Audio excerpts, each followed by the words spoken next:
नमस्कार बच्चों, online classes में आपका हार्दिक स्वागत है। हम बात कर रहे हैं क्लास 10th मैथ की। तो देखो, हमने समांतर श्रेणी के बारे में पढ़ा था। समांतर श्रेणी क्या होती है? तो समांतर श्रेणी किस तरीके की होती है बच्चों? अगर ए प्रथम पद है, ए कोई पद है, तो इसमें अगर हम डी जोड़ते जाएं, डी मान लो कोई भी बेटा पद का अंतर है, ठीक है, कोई निश्चित संख्या हो गई। ए में हमने डी जोड़ा, ए प्लस डी, फिर हमने डी जोड़ा, इसमें हमने डी जोड़ा बच्चों, फिर इसमें हमने क्या जोड़ा? डी जोड़ा, क्या बना? 2D। फिर हमने इसमें डी जोड़ा, क्या बना बच्चों? तो इस तरीके से जो श्रेणी बनती है वो क्या कहलाती है बच्चों? समांतर श्रेणी। ठीक है, ये हमने पढ़ा है। आज हम बात करते हैं बेटा किसी समांतर श्रेणी का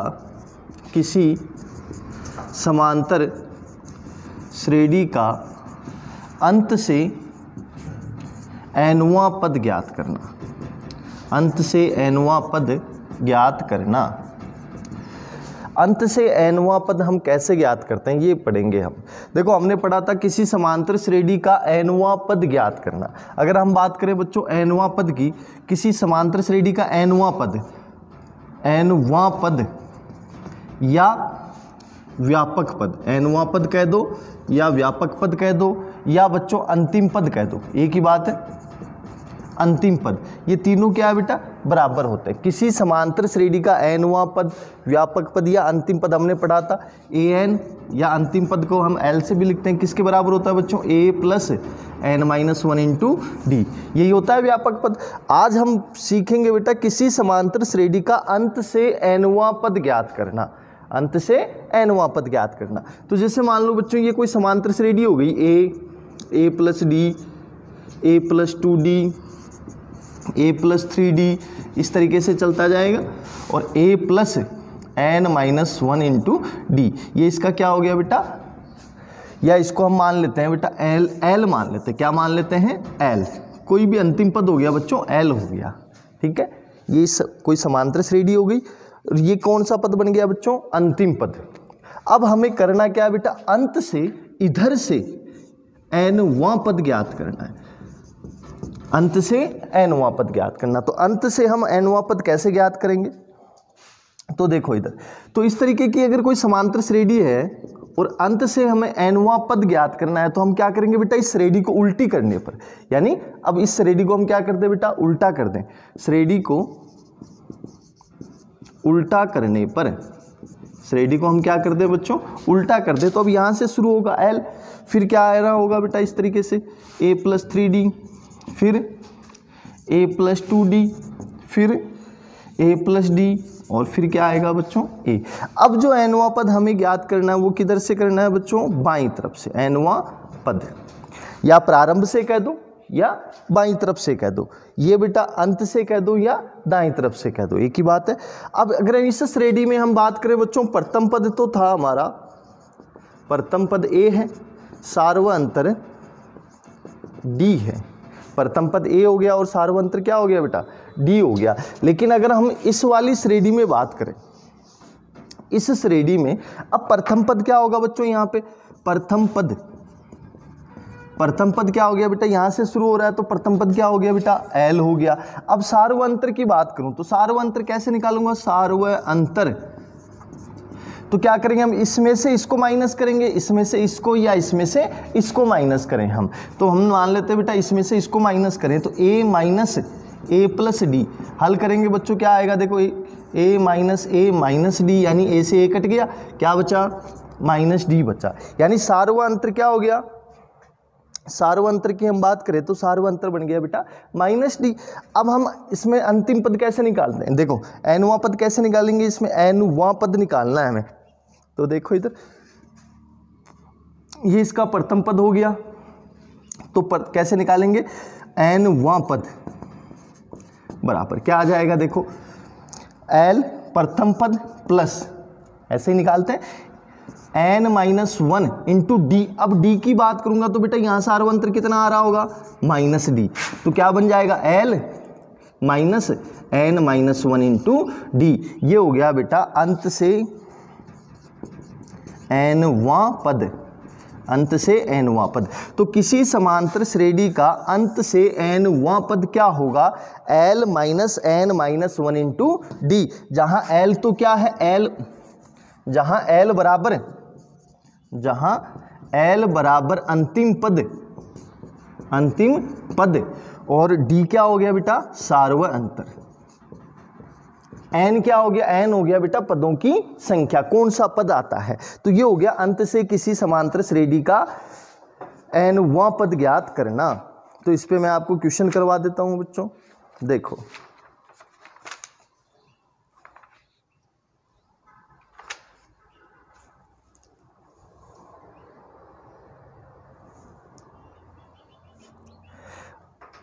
जैसे आपकी किताब का उदाहरण नंबर 10 है, उदाहरण नंबर 10।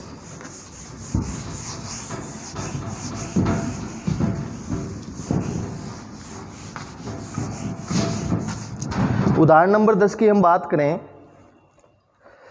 उदाहरण नंबर 10 हमें दे रखा है समांतर श्रेणी दे रखी है बच्चों, समांतर श्रेणी क्या दे रखी है बेटा, 3, 8, 13 ... 253 के अंतिम पद से 20वां पद ज्ञात करो, के अंतिम पद से 20वां पद, अंतिम पद से 20वां पद। तो बच्चों देखो अंत से, इसका मतलब वही हो गया कि इस रेडी में हमें करना क्या है बेटा, अंत से 20वां पद ज्ञात करना है। अंत से क्या, तो अगर मैं बात करूं बेटा अंतिम पद, सूत्र हमें याद है तो हम इसको आसानी से कर सकते हैं। अंतिम पद क्या हो गया बेटा, अंतिम पद एल बराबर क्या है इसमें 253। 20वां पद ज्ञात करना है तो एन बराबर क्या हो गया बेटा 20 हो गया। अब बात करें हम सार्व अंतर की, तो सार्व अंतर देखो इसमें बेटा, सार्व अंतर तो 8 - 3 करें, समांतर श्रेणी है तो हर पद का अंतर बराबर आएगा। तो कितना आया 8 - 3 बच्चों 5 आ गया। और हमने पढ़ा है अभी हमने निकाला है बेटा अंत से एनवां पद, अंत से एनवां पद क्या होता है बेटा, L - n - 1 इंटू डी। तो L कितना आया बच्चों 253 माइनस n कितना आया 20 माइनस 1 डी कितना है 5। तो 253 माइनस 19 इंटू 5 हल कर रहे होंगे बेटा, कितना आएगा 253 माइनस 19 को 5 से गुणा करेंगे कितना आएगा 95। तो इसमें से माइनस करो इसको, 13 में से 5 गया बच्चों 8, फिर 14 में से 9 गया 5 और 158। ये इसका क्या हो गया बेटा आंसर हो गया। तो अंत से 20वां पद, इस श्रेणी का अंत से 20वां पद कौन सा हो जाएगा 158। अब एक 2-3 उदाहरण और करवा देता हूं आपको इसी तरीके के बच्चों, देखो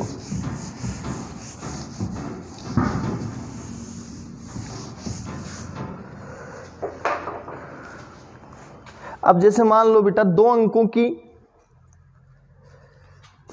क्वेश्चन है, 2 अंकों की, उदाहरण नंबर 9, 2 अंकों की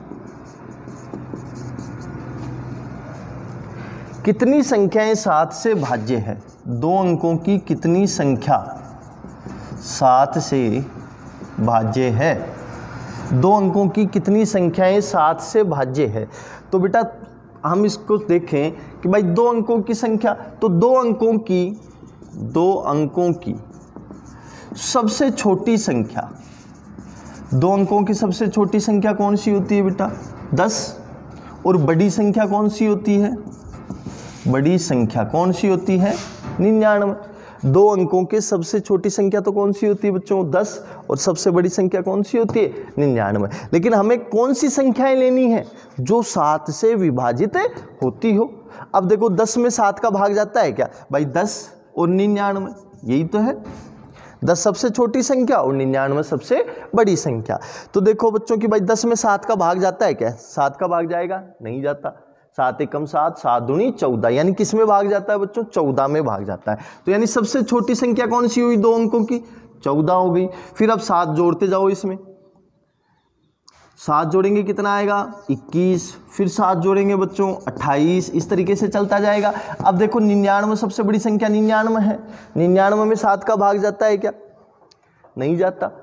फिर किस में जाता है, इससे छोटी संख्या देखो 99 से छोटी संख्या जिसमें 7 का भाग जाता हो, तो 99 में नहीं जाता। अब देखो 98 में जाता है क्या, 98 में जाता है, देखिए देख सकते हो 7 एकम 7, 2 28, 7 चौक 28, पूरा पूरा भाग जाएगा।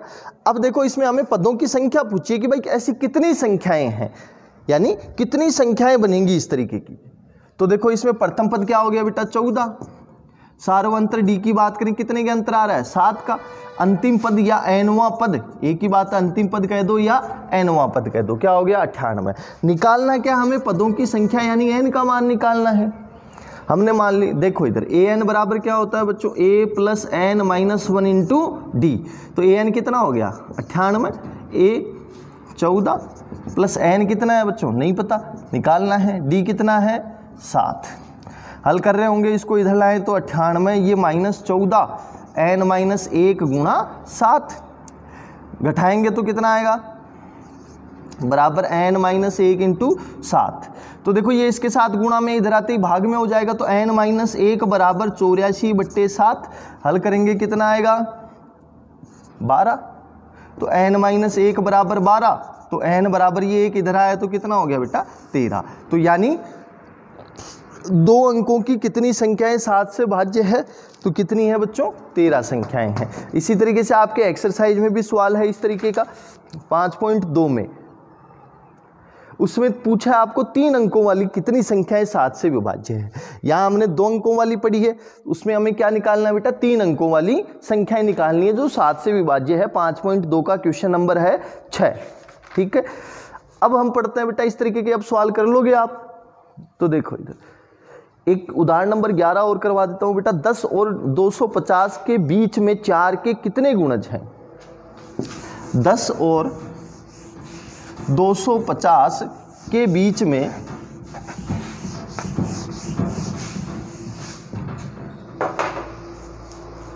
10 और 250 के बीच में 10 और 250 के बीच में 10 और 250 के बीच में 4 के कितने गुणज हैं।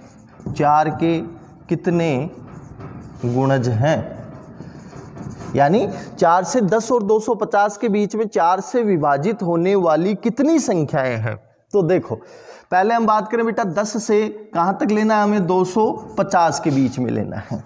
देखो बेटा 10 में 4 का भाग जाता है क्या, 10 में 4 का भाग नहीं जाता, किस में जाता है 10 से बड़ी संख्या। 10 और 250 के बीच में लेना है हमें, 10 और 250 के बीच में, तो इसका मतलब नहीं तो 10 आएगा और नहीं 250 इसमें शामिल होगा। इन दोनों के हमें किस में लेना है, बीच में। तो 10 से बड़ी कौन सी हो गई बेटा 12। अब 4 का अंतर देख लो, 16 फिर 20, इस तरीके से चलता जाएगा। अब 250 नहीं लेना हमें, 250 से कम लेना है।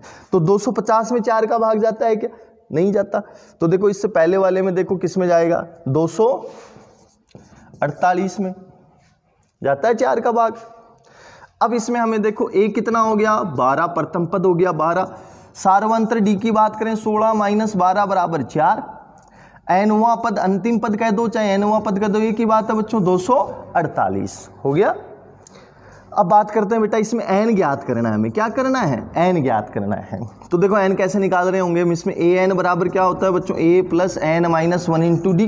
तो a कितना आया बेटा 12, n नहीं पता निकालना है, d कितना है 4 और a n कितना हो गया बेटा 248। 12 को इधर लाऊं तो माइनस का हो जाएगा n माइनस 1 इंटू 4, इसमें से माइनस करेंगे तो कितना आएगा बेटा 6 3 2, n माइनस 1 गुणा 4, ये गुणा में इधर आते ही भाग में, तो n माइनस 1 बराबर कितना हो गया 236/4, भाग देंगे तो कितनी बार जाएगा 4 पंजो 20 और 4 9 36, तो n माइनस 1 बराबर कितना हो गया 59।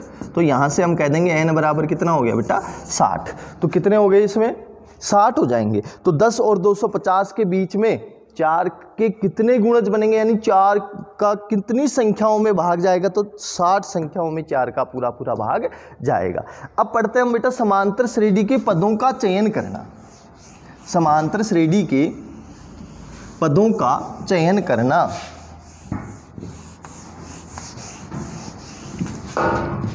समांतर श्रेणी के पदों का चयन, समांतर श्रेणी के पदों का चयन। तो समांतर श्रेणी के पदों का हम चयन किस तरीके से करते हैं, देखो इधर, जैसे मान लो हमें n बराबर 3 पद लेने हो, कितने पद लेने हो, 3 पद। तो 3 पद हम किस तरीके से लेंगे बच्चों, देखो 3 पद हम कैसे लेंगे, a plus D, sorry a minus D, a plus D, ठीक है। अगर हम 4 लेंगे, पदों की संख्या कितने ले बेटा, 4, तो समांतर श्रेणी किस तरीके से बनेगी, देखो an minus 3d, a minus D, a plus D, a plus 3d। बताऊंगा बेटा किस तरीके से लेते हैं। n बराबर अगर हम 5 लें तो किस तरीके से लेंगे, a minus 2d, a minus D, a plus D, a plus 2d। अगर n बराबर 6 लें तो हम किस तरीके से लेंगे बच्चों, a minus 5d, a minus 3d, a minus D, a plus D, a minus a plus 3d और a प्लस 5d। देखो इधर बेटा लेने का तरीका क्या है, अगर हम जैसे देखो इधर 3 क्या है, विषम संख्या है, 4 सम, 5 विषम और 6 क्या है, सम है। अगर या यदि पदों की संख्या विषम हो, कैसी हो बच्चों, विषम। यदि पदों की संख्या विषम हो, जैसे 3, 5, 7, 9 इस तरीके से, अगर पदों की संख्या बेटा विषम हो तो जो पदों का अंतर है, देखो इसमें कितने का अंतर आया, d का, इसमें से इसको घटाऊं d आएगा, इसमें से इसको घटाऊं d आएगा, ठीक है। यदि पदों की संख्या विषम हो तो पदों का अंतर d होगा, और यदि पदों की संख्या सम हो, पदों की संख्या कैसी हो, सम, तो पदों का अंतर 2d होगा। कैसा होगा बच्चों, 2d होगा। यानी अंतर हम कैसे लेंगे बेटा, 2d का लेंगे। तो हम देख सकते हैं, देखो इधर अगर 4 हम लेंगे तो इनका अंतर कैसे आएगा, इसमें से इसको घटाऊं तो क्या आएगा बेटा, 2d, इसमें से इसको घटाऊं 2d, इसमें से इसको घटाऊं 2d। ऐसे ही 5 लेंगे तो इसमें से इसको घटाया d आएगा। तो बस इसमें हमें यही ध्यान रखना है कि अगर हम पदों की संख्या विषम लेते हैं तो जो इनका अंतर है, पदों का अंतर, वो तो d होगा, और अगर हम सम लेते हैं तो कितना होगा बेटा, 2d होगा। थोड़ा सा ध्यान रखना है इसमें, ज़्यादातर इतने ही यहाँ तक याद रखने हैं, ज़्यादा बड़ा नहीं पूछा जाता है, 3, 4 या 5 तक मैक्सिमम पूछा जाता है। तो देखो एक उदाहरण करवा देता हूँ, उदाहरण नंबर 12।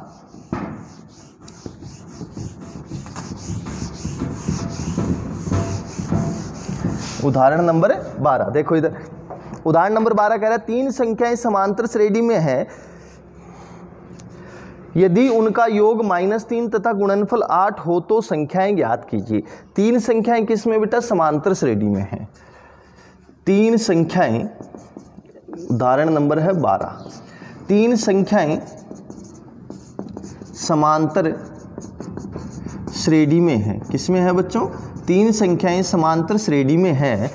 तो देखो समांतर श्रेणी में हमें नहीं पता उनका क्या दे रखा है, एक तो योगफल दे रखा है, तीनों का योगफल कितना दे रखा है बच्चों, -3 है, और क्या दे रखा है बेटा, गुणनफल दे रखा है हमें, कितना है बेटा, 8 का है।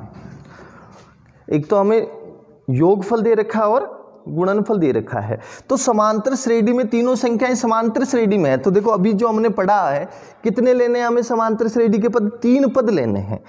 तो 3 पद लेने हमें, यानी n बराबर कितना हो गया बेटा, 3 हो गया। तो किस तरीके से लेंगे, समांतर श्रेणी के पद, समांतर श्रेणी के 3 पद हम कैसे लेंगे बेटा, n बराबर 3 हो गया ना, इसमें 3 पद लेने हैं। तो किस तरीके से लेंगे, देखो a माइनस डी, फिर a, फिर क्या आएगा बेटा, प्लस डी, यानी इनका अंतर कितने का आएगा, d का अंतर आएगा। अगर विषम संख्या लेनी है हमें तो d का अंतर आएगा, और सम संख्या लेनी है तो 2d का अंतर आएगा। अब इन सब का तीनों का योगफल कितना है बेटा, -3।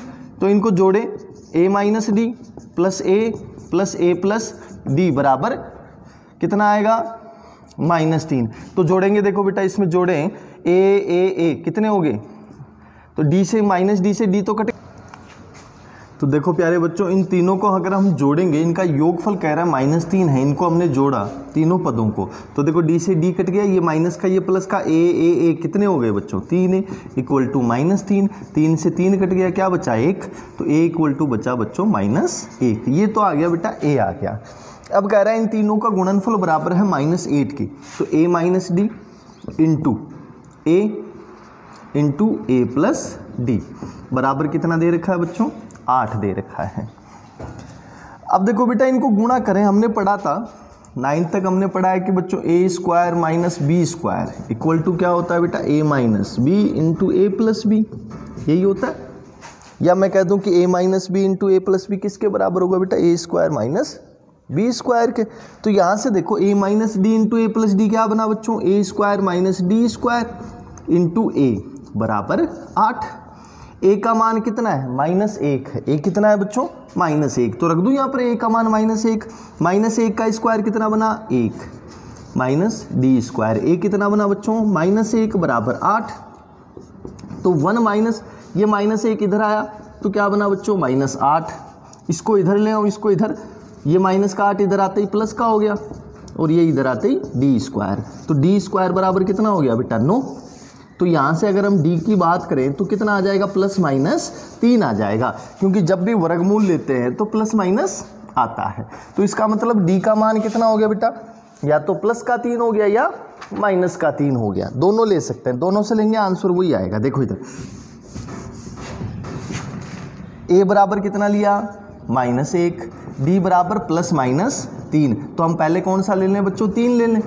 3 लेंगे तो देखो इसमें पद क्या है हमारे, पद है बच्चों a minus D A plus D, तो मान रखें इसमें a कितना है बेटा -1 और d कितना है 3, तो -3 ये आया, तो कितना बना बच्चों, या मैं कह दूं बेटा अलग अलग निकाल लेता हूँ, a माइनस डी, a कितना बेटा -1, d कितना 3, तो कितना बना -4, a कितना बना -1, a प्लस डी कितना बना, a कितना है -1 + 3 कितना बना 2, ठीक है। या अगर हम -3 लेंगे तब भी आ जाएगा, a बराबर -1 ले लो, d बराबर कितना ले लो बेटा -3, तो a माइनस डी कितना बनेगा -1 -3 लिया, यानी -1 + 3 कितना बना बच्चों 2 बना, a कितना -1, a प्लस डी कितना, तो -1 और -3, तो कितना आ गया बच्चों -4, तो वही आ रहा है पदों की पद वही आ रहे हैं। देखो